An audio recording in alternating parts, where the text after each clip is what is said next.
So, the news, as of apparently yesterday, not today, but this is when I'm getting to it because other things going on in life. Twitch has officially banned free speech. You heard it here first. The First Amendment in the trash, says Twitch. Okay? They say, you have thoughts? Too bad. I don't want to hear them. Okay? Now, to be more specific,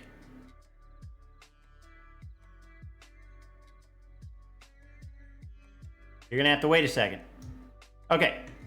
To be more specific, Twitch is updating their community guidelines regarding harmful misinformation. Ooh, interesting. So, let's read. What the fuck does that mean? Scroll down. See, watch. Right, by the way, right here, this is where Not Nick Cage stopped reading. You see that? That funny how that works? Right here. He stopped. Okay, I'm just fucking with you. But seriously, pay attention. Every day, people come together on Twitch to build communities that celebrate a variety of interests, passions, and talents. Pause. Cut! We're proud that Twitch can bring people together, but we do not believe that individuals who use online services to spread false, harmful information have a place in our community. That comma does not belong there. While these individuals are not prevalent on Twitch, yes, they are. They could cause significant harm if allowed on our service. That's why today we're updating our spam, scams, and malicious conduct policy to prohibit harmful misinformation actors from using our service. Now, we open that up in a new tab. Before we continue, okay, hold on. We need to make one thing clear. This update will likely not impact you or the streamers you love on Twitch. Okay, so without having actually read the changes to the guidelines, here are my initial thoughts based on the first paragraph and that first sentence of the second paragraph. This isn't going to do shit. Except for maybe in super edge case, like blatantly obvious cases of misinformation spread, including harmful misinformation. So I get the idea that they want to not contribute to the spread of misinformation, at least on paper, okay? But there's sort of an underlying statement, I personally think, when they say this update will likely not impact you or the streamers you love on Twitch. The reason I say that is because I hear misinformation being spread on Twitch all the time. All the time. So many people do this, including some of your largest streamers. You know who they are, and large streamers, you know who you are. I think it's a little bit of a telegraph to say, this likely won't impact you or the streamers you love on Twitch. So, it's almost like, well, we're going to put this policy up so that it's on the books.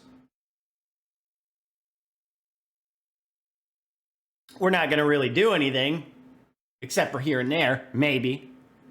But at least it's on the books now. Our goal is to prohibit individuals whose online presence is dedicated. Oh.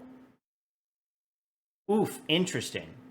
So this is the mission statement here, okay? Our goal is to prohibit individuals whose online presence is dedicated to spreading harmful, false information from using Twitch.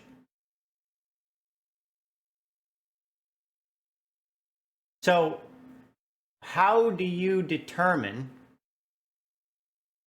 when someone's online presence is dedicated to spreading harmful or false information from using Twitch.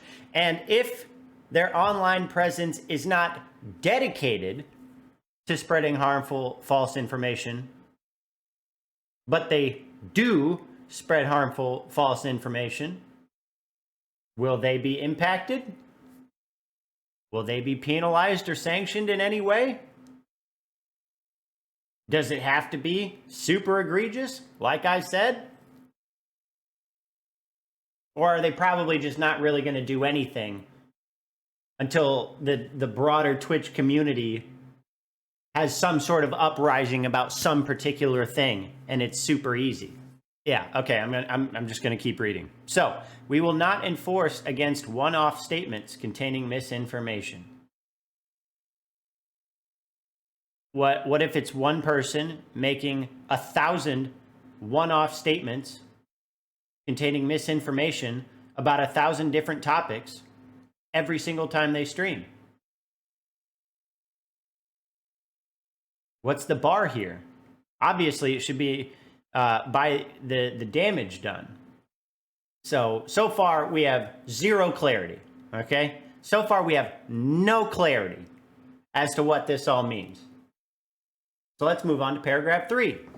We've partnered with over a dozen researchers and experts. That doesn't mean anything to me. To understand how harmful misinformation spreads online. I think it's pretty easy to figure that one out, but okay, all right, we read through. And ensure our approach to mitigating its risks in our community is effective for Twitch. Okay.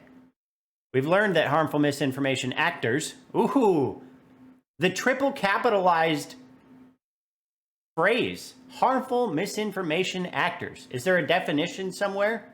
What does that mean? We've learned that harmful misinformation actors account for a disproportionate amount of damaging, widely debunked misinformation online.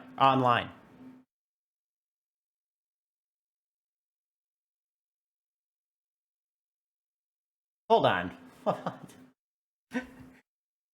Let me read that one more time. And then let me rephrase it to say exactly the same thing. Exactly, Link. Link already knows where we're going. So we've learned that harmful misinformation actors account for a disproportionate amount of damaging, widely debunked misinformation online. Okay, here's my rephrase. People who spread misinformation online account for a disproportionate amount of people spreading misinformation online.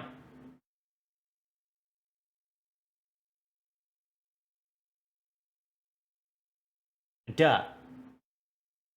Yes, I think we got that by paragraph 3. You're focused on the people spreading misinformation. Together, we've identified 3 characteristics that all of these actors share. Oof. Now we're getting into studies. Their online presence, whether on or off Twitch, is dedicated to 1, this is framed like a statute.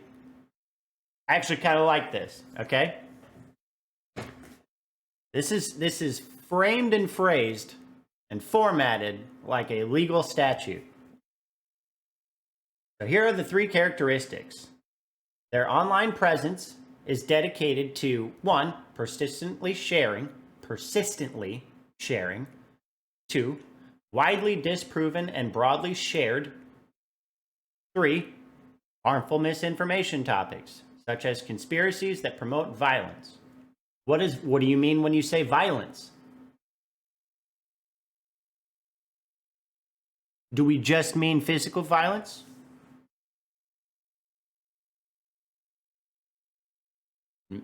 Do we mean mental and emotional violence? Do we mean group? Do we mean solo? What are we talking about? We've selected these criteria because taken together, they create the highest risk of harm, including inciting real-world harm. We will only enforce against actors who meet all 3 of these criteria. And our off-service investigations team We'll be conducting thorough reviews into each case and then information to report. So we will only enforce against actors who meet all 3 of these criteria. So, and it's really 4. It's really 4 criteria, not 3. And it kind of concerns me that they missed one, because literally the previous paragraph contained the first criteria or criterion. So the first one is that your online presence, whether on or off Twitch, has to be dedicated to this problem. Notice, this comes before the first criterion. Why? I thought that was the whole point. So again, what if it's not dedicated to it, but they do this? Okay, anyways. The reason I think this matters is this is sort of synonymous with intent, or scienter, right? The intent to do it. They made some fuss about the fact that it involves at least some level of intent, but then that intent is completely omitted from the considerations when they determine whether they're going to enforce against someone who they would consider a harmful misinformation actor, an HMA, if you will. Okay, so first criteria.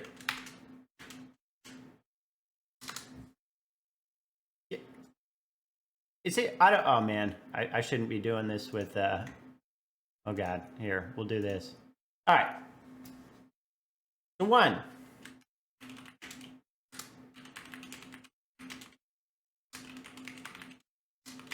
Oh my God, I cannot type. 1 is the online presence is dedicated to. Okay? Here, let me do something like this for the moment. 2.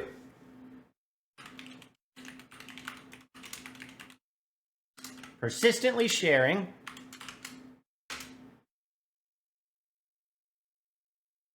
what constitutes persistent?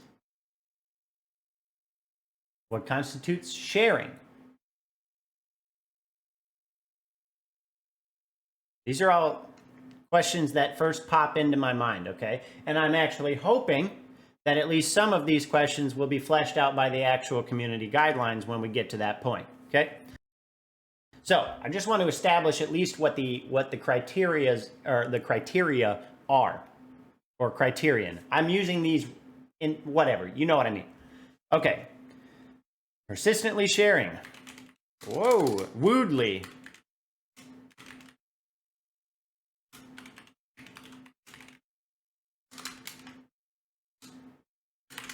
So, what constitutes widely disproven and broadly shared?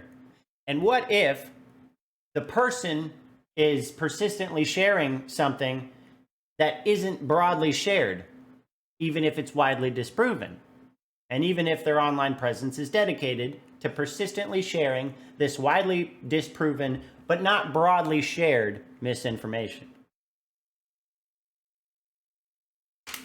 We continue. Harmful misinformation topics.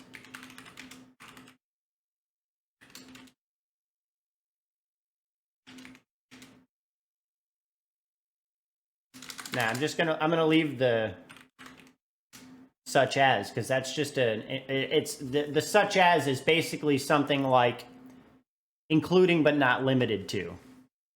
So these are the 4. The online presence has to be dedicated to persistently sharing, widely disproven, and broadly shared, which is kind of like a 3A and B, harmful misinformation topics. That's where we are. So now, look at the guidelines.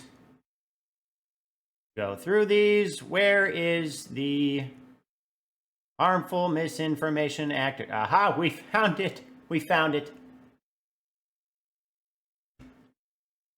In order to reduce harm to our community and the public without undermining our streamers' open dialogue with their communities, we also prohibit harmful misinformation super spreaders. Oh!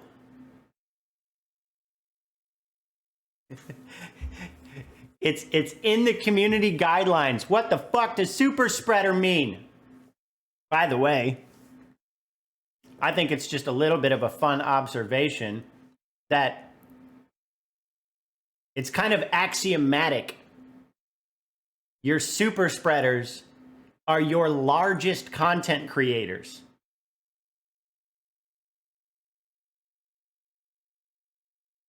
Twitch is not going to start taking action against their largest money makers.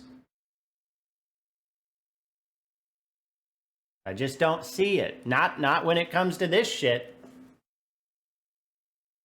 Now, we also prohibit harmful misinformation super spreaders who persistently share misinformation on or off of Twitch. We seek to remove users whose online presence, once again, is dedicated to persistently sharing widely disproven and broadly shared harmful misinformation topics. Okay, so we haven't learned anything above and beyond the rather unhelpful blog post. This policy is focused on Twitch users who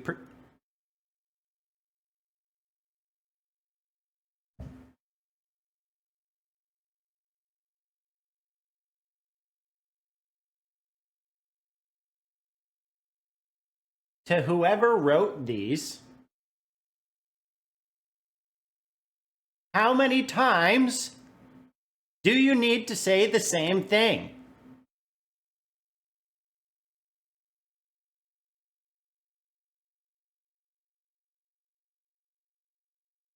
It will not be applied to users based upon individual statements or discussions that occur on the channel.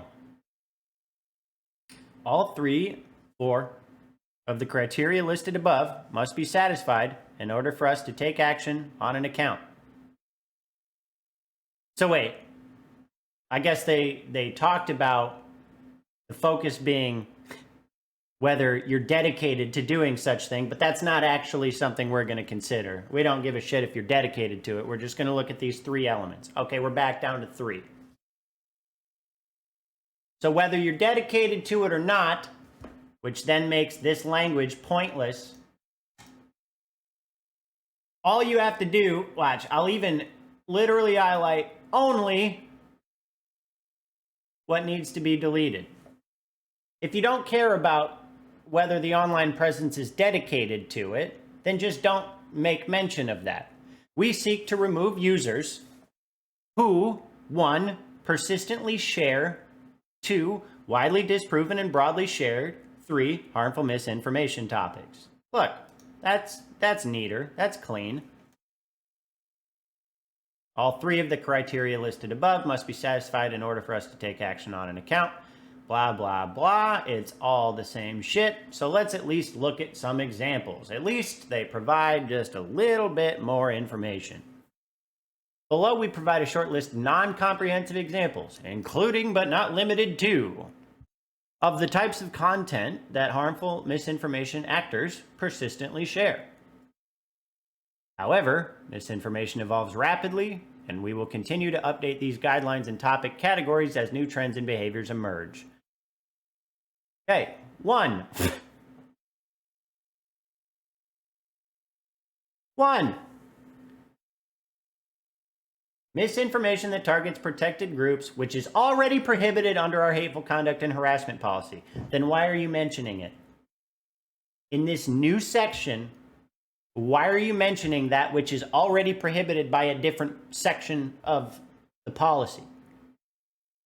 Moving on. Harmful health misinformation and widespread conspiracy theories related to dangerous treatments, COVID-19, and COVID-19 vaccine misinformation. There it is. Discussions of treatments that are known to be harmful without noting the dangers of such treatments. Okay. For COVID-19 and any other WHO-declared public health emergency of international concern, misinformation that causes imminent physical harm or is part of a broad conspiracy.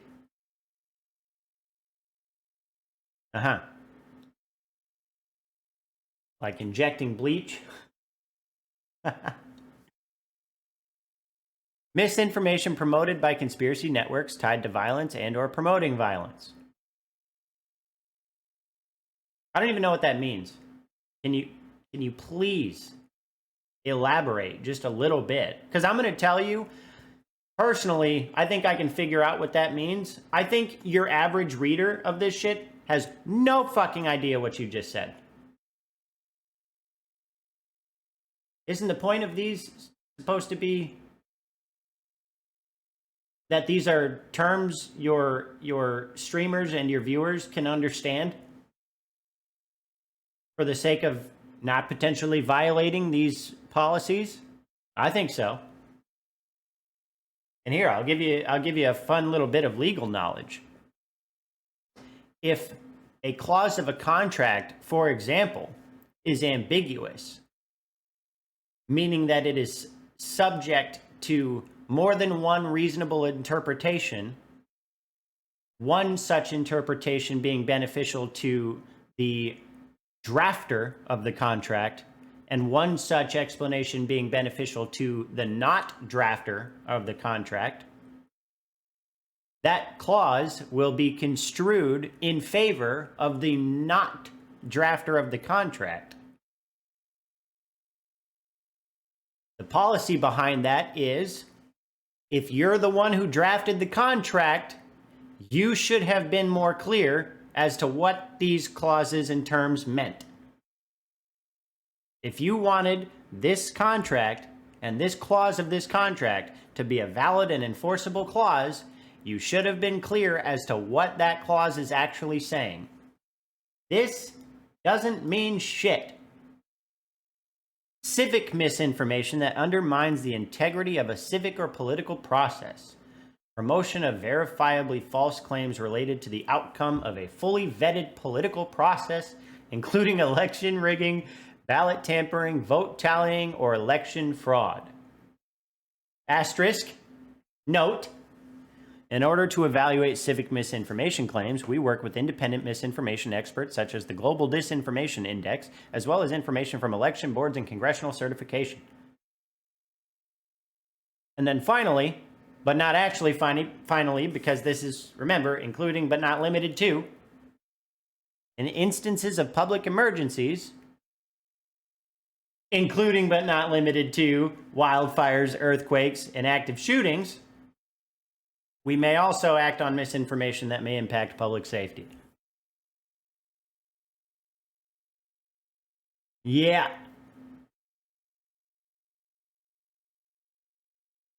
Yeah, okay. So here's the thing. Here's the thing.